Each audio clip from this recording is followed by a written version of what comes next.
আসসালামু আলাইকুম রহমতুল্লাহ। আশা করি সবাই ভালো আছেন। আল্লাহুম্মা রব্বি জিদনি ইলমা রব্বি শরহ লি সদরি ওয়া ইয়াসসির লি আমরি ওয়াহলুল উকদাতাম মিন লিসানি ইয়াফকাহু কওলি। সাল্লাল্লাহু আলাইহি ওয়াসাল্লাম। নাসরুম মিনাল্লাহি ওয়া ফাতহুন করিব। আজকে আমরা আছি ডেভিডসন 24th এডিশনের 447 নাম্বার পেজে। এখানে দেখুন, আপনারা দেখতে পাচ্ছেন যে হাইপারটেনসিভ রেটিনোপ্যাথি, দ্যাট মিন্স কারো লং টাইম জুড়ে যদি হাইপার টেনশন থাকে সেটার একটি ইফেক্ট পড়ে আমাদের যে রেটিনা তার উপরে, এবং রেটিনাসে কিছু প্যাথোলজিক্যাল চেঞ্জ আসে, এবং সেই চেঞ্জটা ডেভিডসনে খুব সুন্দর করে একটা বক্সের মাধ্যমে লেখা আছে। এটা খুবই ইম্পর্ট্যান্ট আপনার ক্লিনিক্যাল লাইফ, এবং তার চেয়ে বেশি ইম্পর্ট্যান্ট হলো আপনার যে কোনো কম্পিটিটিভ এক্সাম এফসিপিএস পার্ট 1-এ ফ্রিকুয়েন্টলি এই জায়গা থেকে কোয়েশ্চেন এসে থাকে। তো দেখুন, এই যে হাইপারটেনসিভ রেটিনোপ্যাথি, এটার 4টা স্টেজ বা গ্রেডিং আমরা করি। গ্রেড 1 হলো সিলভার ওয়ারিং পাবেন ফান্ডোস্কোপিতে যখন দেখবেন যে রেটিনাল ভেসেলসগুলো, স্পেশালি রেটিনালস আর্টারিয়ালগুলো সেগুলো চকচক করবে, ঠিক আছে, মানে ইনক্রিজড রিফ্লেকটিভনেস, মানে একটা সাধারণ চোখ দেখতে আপনার যেরকম লাগবে একটু লালচে, কিন্তু একটা হাইপারটেনসিভ রেটিনোপ্যাথি গ্রেড 1 পেশেন্টের ফান্ডাস যদি আপনি দেখেন যে সেটা আরও বেশি ব্রাইট মনে হবে, এবং স্পেশালি যে আর্টারিয়ালসগুলো আছে সেই জায়গাগুলো থেকে আপনার মনে হবে এটা যেন জ্বলছে, এরকম একটা ফিলিং হবে, ঠিক আছে। অর্থাৎ ফান্ডোস্কোপির যে লাইটটা পড়ছে সেটা বেশি রিফ্লেক্ট হবে in case of hypertensive grade 1 retinopathy. Okay, এটা কেন হয়? এটা হয় আর্টারিয়াল ওয়াল থিকেনিং হয়ে যায়। ক্রনিক হাইপারটেনশন যখন থাকে, সেই হাইপারটেনশনের কারণে সেখানে কি হয়, আর্টারিওস্ক্লেরোসিস হয়, এবং ব্লাড ভেসেলসের ইন্টিমাল ওয়াল থিকেনিং হয়, স্মুথ মাসেল সেল হাইপারট্রফি হয়, এবং সেখানে ইন্টারস্টেশিয়াল হায়ালিন ডিপোজিশন হয়, ঠিক আছে, হায়ালিন ডিজেনারেশন হয়, ঠিক আছে। এই কারণে আলটিমেটলি সেখানে ব্লাড ভেসেলসগুলোর ওয়াল অনেক বেশি টাফ অ্যান্ড হার্ড স্ট্রাকচার হয়ে যায়, ফলে তারা স্বাভাবিক মানুষের রেটিনাল আর্টারিউলের চাইতে বেশি পরিমাণের লাইটকে রিফ্লেক্ট করে, ফলে সেই রিফ্লেকশন যেহেতু বেশি হচ্ছে আপনি সেটাকে চকচকে সিলভারের মতো আপনার মনে হবে, ঠিক আছে। ওকে, তো এই জিনিসটা আপনারা যদি আরও ডিটেলস জানতে চান যে কিভাবে এই সিলভার ওয়ারিংটা হচ্ছে, তো এখানে আমার এই যে কথাগুলো বললাম সেগুলো সুন্দর করে এই জায়গাটাতে নোট লেখা আছে। টেলিগ্রামে ইনশাল্লাহ এই নোটটা পেয়ে যাবেন আপনারা, সেখান থেকে আপনারা ডিটেলস জানতে চাইলে পড়ে নিতে পারেন ইনশাল্লাহ, ঠিক আছে। তাহলে গ্রেড 1 যে রেটিনাল চেঞ্জ সেটা আমরা বললাম। গ্রেড টুতে আপনি কী পাবেন? গ্রেড টুতে আপনি পাবেন আর্টারি ভেনাস স্নিপিং, অর্থাৎ এখানে যে প্রবলেমটা হয় যে যেহেতু এখানে আর্টারিওস্ক্লেরোসিস হয়ে আর্টারিয়ালগুলো খুব রিজিড হয়ে যায়, তাদের ইলাস্টিসিটি কমে যায়, ফলে ওরা কি করে, তাদের নিচ দিয়ে যাওয়া ভেনিউলসকে, রেটিনাল ভেনিউলসকে চাপ দিয়ে কম্প্রেস করে দেয়। অর্থাৎ আমি যদি আপনাকে বলি যে এই হলো একটা আর্টারিওল, এবং তার নিচ দিয়ে যাচ্ছে একটা ভেনিউল, নিচ দিয়ে যাচ্ছে, ওকে। আচ্ছা, এখন যখন এই আর্টারিওলটা তো একটু ফ্লেক্সিবল, তাই না, যে ওরা দুইজন যখন একজনের উপর ওভারল্যাপ করছে তখন আর্টারিওলটা একটু ন্যারো হয়ে এই ভেনিউলসকে তার পথ দিয়ে ভেনাস রিটার্ন হতে সাহায্য করে। কিন্তু যেহেতু হাইপারটেনশনের কারণে এই ব্লাড ভেসেলসের ওয়াল রিজিড হয়ে গেছে, ফলে সে আর তার যে ইলাস্টিসিটি কমে গেছে, ফলে সে আর তখন স্কুইজিং ক্যাপাসিটি হারিয়ে ফেলে, তখন সে তার নিচে থাকা ভেনিউলসকে চাপ দিয়ে, কারণ ভেনিউলসের ওয়াল থিন, ফলে তার যে চুপসে যাওয়ার টেন্ডেন্সি বেশি, তখন সে একে চেপে ন্যারো করে দেয়। তখন এই চিত্রটা আপনি দেখতে পাবেন কীরকম, আমি যদি চিত্রটা আবার একটু আঁকি, তখন আপনি চিত্রটা দেখবেন এরকম।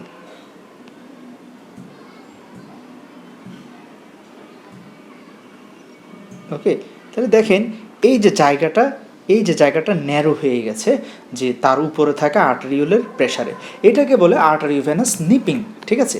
আচ্ছা, এই জিনিসটা যদি আপনি আরেকটু ডিটেলস জানতে চান, কারণ আমি প্রায় ভয়ে থাকি যে মানে সবাই একটা বলেন আমাকে একটা কথা যে ভাই আপনি বেশি ডিটেলস বলে ফেলেন। সো আমি আসলে এখন যেটা করছি যে যতটুকু না বললেই নয়, আপনার কনসেপশন ক্লিয়ার হবে না, সেটা বলার চেষ্টা করি, এবং আলহামদুলিল্লাহ নোটসটা খুবই ডিটেলস করি, খুবই অর্গানাইজড ওয়েতে, যে আপনারা যারা ইন্টারেস্টেড তারা আপনারা ইনশাল্লাহ এখান থেকে পড়ে নিতে পারেন। তো দেখেন, এই যে আর্টারিও ভেনাস নিপিং যে কথাটা বললাম, এটাও এখানে আলহামদুলিল্লাহ আমার ডিটেলস নোট করা আছে, আপনারা চাইলে এই যে এখান থেকে ডিটেলস পড়ে নিতে পারবেন, যারা ইন্টারেস্টেড, ঠিক আছে, বক্স করে দিয়ে আছি। এখন এই আমরা আসি যে তাহলে গ্রেড 2টা আমাদের গেল। ওকে, এখন আমরা দেখব ইনশাল্লাহ গ্রেড 3 যে আমাদের হাইপারটেনসিভ রেটিনোপ্যাথি, সেখানে আমরা কি পাবো? সেখানে আমরা ফ্লেম শেপড হেমোরেজ।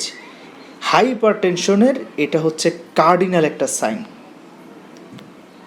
কারণ আপনি ডায়াবেটিক রেটিনোপ্যাথিতে তো ব্লড হেমোরেজ, কটন উল এক্সিউডেট, হ্যাঁ, এগুলো পেতে পারেন, কিন্তু ফ্লেম শেফট পেলেই আনটিল প্রুভ ইট আদারওয়াইজ আপনি এটাকে বলবেন হাইপারটেনসিভ রেটিনোপ্যাথি। এটা স্যারদের ওয়ার্ডে খুব কমন একটা প্রশ্ন এবং FCPS পার্ট 1-এর খুব ইম্পর্টেন্ট একটা MCQ, ঠিক আছে? তাহলে ফ্লেম শেপড হেমোরেজ সিম্পল, যেহেতু হাইপারটেনশনের কারণে ব্লাড ভেসেলসগুলো হার্ড রিজিড হয়ে যায়, তাদের যে ইলাস্টিসিটি কমে যায়, ফলে তারা খুব ফ্র্যাজাইল হয়ে যায় এবং যে কোনো সময় রাপচার হয়ে সেখান থেকে ব্লিডিংটার কারণে এখানে ফ্লেম শেপ একটা হেমোরেজ হতে পারে। যেমন এটা হবে এখানে মূলত হাইপারটেনশনের কারণে এই যে ধরেন এটা একটা ব্লাড ভেসেলস, এই ব্লাড ভেসেলসটা ক্রনিক হাইপারটেনশনের কারণে তার ওয়ালটা রিজিড টাফ হয়ে গেছে, ইলাস্টিসিটি কমে গেছে, ফলে এইখানে যখন এই যে ব্লাডটা ফ্লো হবে, এই যে ব্লাডের এখানে একটা প্রেশার দিবে দিতে দিতে এখানে তখন কিছু কি হবে, মাইক্রো অ্যানিউরিজম হবে, অর্থাৎ ব্লাড ভেসেলসটা একটু এইভাবে ফুলে যাবে, ঠিক আছে? মাইক্রো অ্যানিউরিজম হবে। মাইক্রো অ্যানিউরিজম হলো এই যে মাইক্রো অ্যানিউরিজম, মানে মাইক্রো ব্লাড ভেসেলসটা যখন অ্যানিউরিজম হয়, dilatation of a segment of blood vessels, okay. এবং নর্মাল একটা ব্লাড ভেসেলস যেই পরিমাণ প্রেশার নিতে পারে, হ্যাঁ, যে যতই ব্লাড তার ভেতর দিয়ে ফ্লো হোক, সেটাকে ডাইলেট হয়ে যেভাবে হোক অ্যাকোমোডেট করে ব্লাড ভেসেলসটা ইনট্যাক্ট থাকে, সে রাপচার হয় না। কিন্তু হাইপারটেনশনের কারণে ব্লাড ভেসেলসগুলো রিজিড হয়ে যায় এবং তারা তাদের এই যে compliance, the ability to absorb the pressure within the vessel wall, এটা হারিয়ে ফেলে। ফলে যে কোনো সময় এই ভেসেলটা কী হবে, এখন রাপচার হবে। তাহলে এই ভেসেলটা যদি রাপচার হয়, তাহলে সেখান থেকে এখন ব্লাডগুলো লিক হয়ে এই পুরো জায়গাটা তখন ব্লাডে ভরে যাবে। এটাকে আপনি দেখবেন যে হেমোরেজ হিসেবে। এখন এই ব্লিডিংটা যদি অল্প পরিমাণে হয় সেটা হবে ডট হেমোরেজ, যদি সেটা খুব বেশি পরিমাণে হয় রিলেটিভলি সেটাকে বলবেন ব্লড হেমোরেজ। এবং হাইপারটেনশনের ক্ষেত্রে এটা একটা খুব টিপিক্যাল একটা প্যাটার্ন নেয়, আগুনের ফ্লেমের মতো, হ্যাঁ, যেমন মনে করেন আগুনের যে মোমবাতি, এরকম প্যাটার্নের হেমোরেজটা আপনি দেখতে পারবেন, ঠিক আছে? তো এই হলো আমাদের ব্যাপারটা। ওকে, তাহলে এটা হচ্ছে গ্রেড 3-তে আমরা ফ্লেম শেড হেমোরেজ দেখি। এবং এখানে আরেকটা জিনিস দেখা যায়, কটন উল এক্সিউডেট। কটন উল এক্সিউডেটটা হলো যে হাইপারটেনশনের কারণে আমরা জানি অ্যাথেরোস্ক্লেরোসিস হয়, তাহলে রেটিনাল মাইনর যে ছোট ছোট ক্যাপিলারিগুলো আছে, আর্টারিয়ালগুলো আছে, সেগুলো আর্টারিওস্ক্লেরোসিস হয়ে ন্যারো হয়ে যায়, ফলে রেটিনাতে ব্লাড সাপ্লাই কমে যায়। এখন রেটিনা হচ্ছে সবচাইতে বেশি, রেটিনাতে কোন জিনিসটা থাকে সেটা হচ্ছে নার্ভ লেয়ার, মানে সেখানে অপটিক নিউরন ফাইবারগুলো থাকে অপটিক নার্ভে। ফলে এই যে ইস্কেমিয়ার কারণে অপটিক নার্ভগুলো ড্যামেজ হয়ে সেখানে এক্সনগুলোর মধ্যে এক্সোনাল যে ফ্লো, সেই এক্সোনাল ফ্লোগুলো ডিপোজিট হয়ে সেখানে আমাদের একটা কটন উল এক্সিউডেট দেখা দেয়। হ্যাঁ, মনে করেন এখানের মধ্যে যেটা অ্যাকচুয়ালি হয় যে সাপোজ এটা একটা নিউরন, হ্যাঁ, অপটিক নার্ভসের নিউরন। তো এই যে আমার এই যে অপটিক নার্ভটা, ঠিক আছে, এই অপটিক নার্ভ মানে রেটিনাল লেয়ারে যে নিউরনগুলো থাকে, এটা হচ্ছে এক্সন, এটা হচ্ছে সেল বডি। তো এই এক্সন এখানে যেহেতু ব্লাড ফ্লো কমে গেছে, ইস্কেমিয়া দেখা দিচ্ছে, ফলে এখানে কি হবে, এখানে আমার ইস্কেমিয়ার কারণে এই যে এক্সনটা ড্যামেজ হয়ে যাবে, এবং ড্যামেজ হয়ে যাওয়ার কারণে তখন এই এক্সনের ভেতরে যে বিভিন্ন সেল অর্গানেলি যেগুলো আছে, সেই সেল অর্গানেলিগুলো জমা হতে থাকবে এবং এই এক্সনটা তখন ডাইলেটেড হয়ে যাবে এবং একটু ফুলে যাবে, এবং তার ভেতরে থাকবে বিভিন্ন যে নিউরোপ্লাজম, হ্যাঁ, এক্সনের যে সাইটোপ্লাজম, সেগুলো জমে নার্ভ ফাইবারটা এখানে ড্যামেজ হচ্ছে, এবং সেটাকে আপনি একটা সাদাটে দেখবেন। যখন ফান্ডোস্কোপি করবেন দেখবেন ছোপ সাদাটে দেখা যাচ্ছে, একটু পরে আমি দেখাবো ইনশাল্লাহ। সেটা হলো কটন উল এক্সিউডেট। তাহলে এটা হলো আসলে যে হাইপারটেনশন থেকে আর্টারিওস্ক্লেরোসিস হয়ে রেটিনাল ইস্কেমিয়া, সেখান থেকে অপটিক নার্ভ, হ্যাঁ, নিউরনের ইস্কেমিয়ার কারণে এক্সোনাল যে ড্যামেজ হচ্ছে, সেটাকে আমরা দেখতে পাচ্ছি। আর গ্রেড 4 হলো হাইপারটেনশনের কারণে, ওই যে রেটিনাল যে ক্যাপিলারি আছে, যেহেতু খুব প্রেশার, এখানে ব্লাড প্রেশার বেড়ে যাচ্ছে রেটিনাতে, ফলে এবং এটা কিন্তু প্যাপিলোডিমা কখন হবে, যখন হাইপারটেনশনটা অনেক বছর ধরে হাইপারটেনশন আছে কিন্তু সাডেনলি তার ব্লাড প্রেশারটা অ্যাকিউটলি অনেক বেশি বেড়ে গেছে, অথবা হাইপারটেনশনের কারণে এখন তার ইন্ট্রাক্রেনিয়াল প্রেশার বেড়ে গেছে সেখানে থেকে। ফলে এই যে হাইপারটেনশনের কারণে সাডেনলি অনেক বেশি প্রেশারে ব্লাড রেটিনাতে যাচ্ছে, এই ইনক্রিজ প্রেশারের কারণে এই যে মনে করেন এটা একটা ক্যাপিলারি ওয়াল এবং এগুলো হলো এন্ডোথেলিয়াল সেল, এখন এখানে ব্লাড অনেক বেশি প্রেশারে যাচ্ছে, তাহলে এই অতিরিক্ত প্রেশারের কারণে ব্লাড ভেসেলস থেকে ফ্লুইড লিক হওয়া শুরু হবে। হ্যাঁ, ফ্লুইড পোর্শনগুলো লিক হয়ে হয়ে তারা যখন অপটিক ডিস্কের চারপাশে জমা হবে, তখন অপটিক ডিস্কটা এরকম থেকে ফুলে সোলেন হয়ে যাবে, এটাকে আমরা বলি papilloedema. Papilloedema is the swelling of optic disc in retina, ঠিক আছে। এখন আপনারা যদি এটা দেখেন যে এই যে ফিচারটা যদি একটু দেখেন, আপনাদেরকে আমি একটা টিপিক্যাল ফিচার যদি দেখাতে চাই, যে এখানে দেখেন এই যে অপটিক ডিস্কটা একটু সোলেন আছে, এটা দেখতে হবে যে নর্মালি অপটিক ডিস্কটা খুব রেগুলার আপনি দেখতে পারবেন যে একটা মার্জিন থাকবে, একদম বোঝা যাবে যে এটা হচ্ছে অপটিক ডিস্ক, কিন্তু দেখেন এখানে অপটিক ডিস্কের কোনো ফিক্সড মার্জিন দেখা যাচ্ছে না, মানে এটা ফুলে আছে, যার কারণে অপটিক ডিস্কের এজ রেটিনার বাকি যে সারফেস তার সাথে মার্জ হয়ে গেছে। এটাই দিয়ে বুঝতে হয় যে অপটিক ডিস্কটা সোয়েলিং, যখন আপনি তাকে তার মার্জিনটা রেগুলার ডেফিনিট আউটলাইন যখন দেখতে পারবেন না অপটিক ডিস্কের, যে অপটিক ডিস্ক বোঝা যাচ্ছে না, তখনই বুঝতে হবে অপটিক ডিস্কটা সোয়েলিং। আর এই যে ডার্ক পিগমেন্টেড একটা জায়গা, এই যে দেখেন এদের কালারটা দেখেন এবং এই জায়গাটা দেখেন, এটা হচ্ছে যে আমাদের ম্যাকিউলা, ঠিক আছে। এবং এখানের মধ্যে আপনারা দেখতে পাচ্ছেন এই যে সাদা সাদা সাদা যেটা, সেটা হচ্ছে হার্ড এক্সিউটেড, এটা মূলত আসলে লিপিড ডিপোজিট হয় হাইপারটেনশনের কারণে।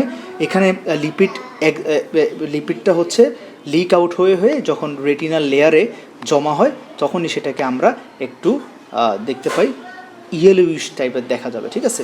এটা অ্যাকচুয়ালি এখানে পিকচারটা পুরোপুরি অ্যাকিউরেট না, কারণ হার্ড এক্সিউডেটের কালারটাই হবে ইয়েলোইশ, এটা স্যাররা জিজ্ঞেস করে, হার্ড এক্সিউডেট ইয়েলোইশ হবে, আর সফট এক্সিউডেট বা কটন উল স্পট সেটা হবে একটু হোয়াইট কালার, ঠিক আছে।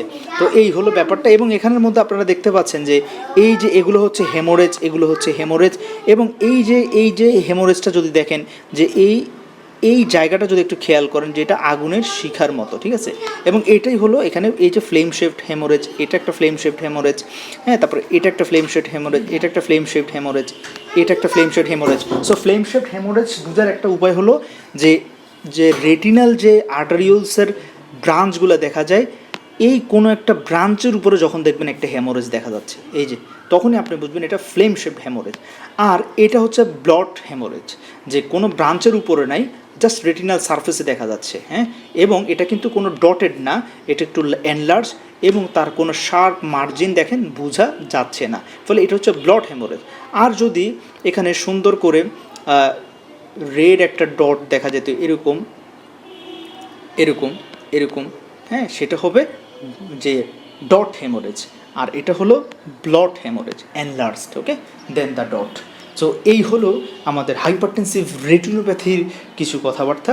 তো আমি এই যে কথাগুলো বললাম প্রত্যেকটা আলহামদুলিল্লাহ আমার এই যে নোটস এখানে লেখা আছে, আমার একাডেমিক যে টেলিগ্রাম চ্যানেল আছে ডক্টর মোহাম্মদ মোসলেউদ্দিন নামে, সেখানে আপনারা ইনশাল্লাহ নোটটা আমি আপনাদেরকে দিয়ে দিচ্ছি, সেখান থেকে আপনারা দেখে নিতে পারেন। ফান্টোস্কোপি খুব ভাইটাল একটা বিষয়। তো দেখেন এই যে ডেভিডসনের এই পিকচারটাতে আপনি সব ফিচার পাবেন না, এই কারণে আমি আলাদা একটা পিকচার এনে আপনাদেরকে দেখালাম। এবার হচ্ছে আপনারা ইনশাল্লাহ কয়েকটা ফান্ডোস্কোপি করবেন ওয়ার্ডে, অহরহ আলহামদুলিল্লাহ আমরা করতে হয়। এখন দেখবেন আপনি যদি মিনিমাম 10টা টার্গেট রাখেন, 10টা ফান্ডোস্কোপি করলে দেখলে, এবং নর্মাল ফান্ডোস্কোপি বেশি করতে হবে। একটা পেশেন্ট আসছে অ্যাজমা নিয়ে, আপনি তারও ফান্ডোস্কোপি করেন, সমস্যা নেই, কাউন্সেলিং করে। নর্মাল দেখতে দেখতে অ্যাবনর্মালটা বোঝার ক্যাপাবিলিটি বাড়ে। তো এই হলো আসলে ব্যাপারটা। থ্যাংক ইউ এভরিওয়ান, সবাই ভালো থাকবেন, সুস্থ থাকবেন। আসসালামু আলাইকুম রহমতুল্লাহ।